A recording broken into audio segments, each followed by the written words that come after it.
The artist recreates the world.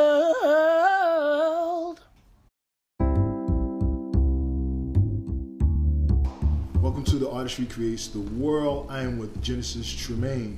True that. Hey. We're so conditioned, I can almost hear the hand claps in the background in my head. Like, Genesis, yeah, right. It's a huge cheering section, drums, djembes, dancers. It's because we're kings and queens, darling, and you're used to loud ambiances behind you when you walk. Do we do djembes in We do. America. We are where we want to be. Where do you want to be right now? Paris? We can be there. Where do you want to be? The Nile? We can be there. It's our world. That's true. Elephants, whatever you want to be around you. When you're ready for it to be around you, can be. So hey, y'all. Yeah, and we were just talking about that our energy stamp. Now we wasn't going to go in this direction, but our energy stamp is so powerful and so important. But we have to recognize it and acknowledge it for those things of the universe and spirit, or whatever system you believe in, to draw the things that we need here in this point in time. One of the things that I often carry into prayer and out of prayer is an ask to be ever present. To be present for who I can help in the moment, to be present for breath, to be present for gratitude, to be present for others, to be present for what I need to receive, but to be present. And I appreciated you were saying that we were speaking about this being a revolution, right? A mindset, a real vision, right? And in order to last, right, and to sustain yourself through it, you have to be present, but not just for yourself, for others as well. So on Genesis, they call you Jen as well. They always say you can tell who knows you based on what they call you. It's interesting. So yes, many of my close tribesmen call me Jen. My family members, born family, and some chosen, refer to me as Jenny, which is interesting. So soft. In undergrad, they referred to me as G, which was interesting. Just G. Just G. Very interesting, and that didn't stick. Thank God, though. It was cool for the moment. But I like Jen for sure. But my name is Genesis Tramaine. And so Genesis, what is art to you? What isn't art? Art tends to be what the black spirit kisses and claims is truth. Good start.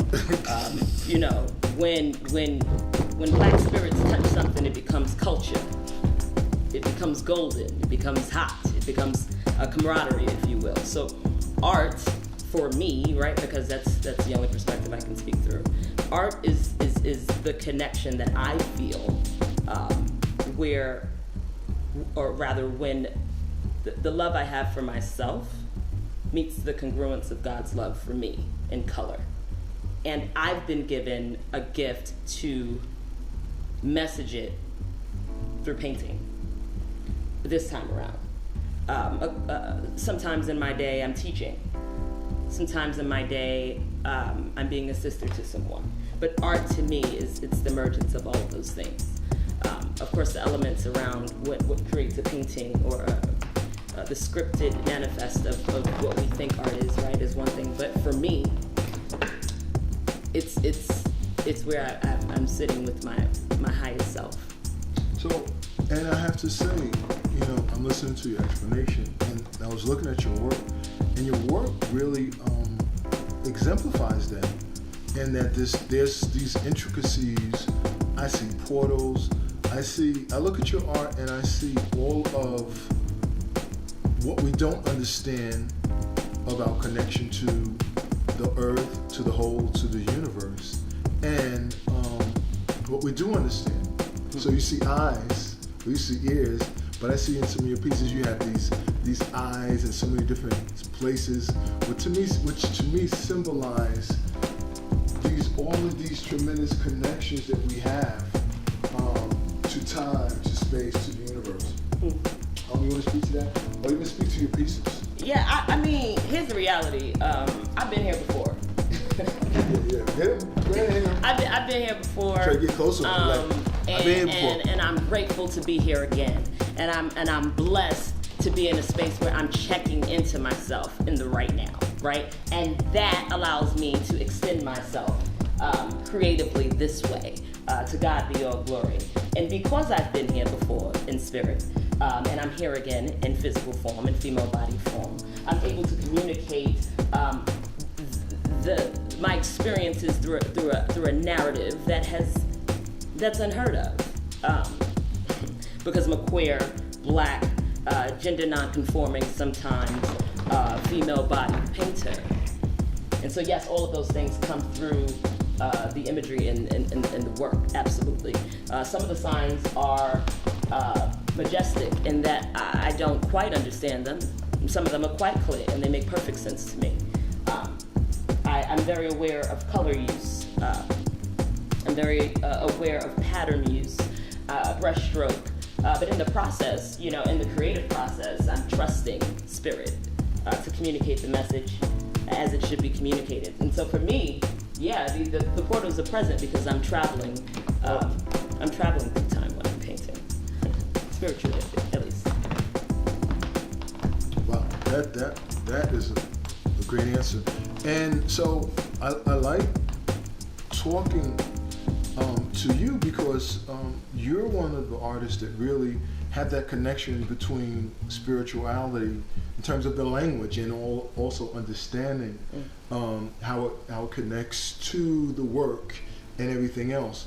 And I find sometimes that artists that have system, either religious system or spiritual belief system that doesn't deal with all the nuances or the various nuances of life, they don't make that connect. They do good work, they do work, but I think that everyone's art goes to another level and it continues to expand when you make that connection. Oh yeah. You're missing out if you dare not to. You're missing out, for real. Everything changed when I got closer to God. The colors brightened, the lines straightened, some of them got more crooked. Everything changed. Man, my etching got quicker, sometimes it slowed down. Everything changed. And I'm grateful for that. I'm grateful, again, for being aware of that connection and being in a space to better develop the language around why it's important that I stay present spiritually during the creative process. Painting for me is a devotional space. I'm usually on bended knee. I'm usually in a space where my crown is tilted downward, almost to the ground. Again, facing prayer, facing a humbled but focused space. I cannot wait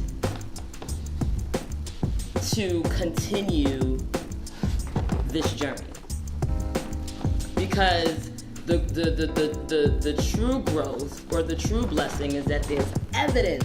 I have living testimony of this journey, this spirited walk, and that's really what the work shows. It's a reflection of a spirited journey, and I don't think that I can tell the story honestly without developing that spiritual language to confess, to be open, to be vulnerable, and to be honest creatively. I invite other creatives and other artists to get a hold of yourself to a point where you're vulnerable enough to allow your spirit to be open to receive the fact that there is a higher spirit, right? And how you check in with that is how you check in with that. But until I checked in with that, the work didn't elevate the way I needed it to.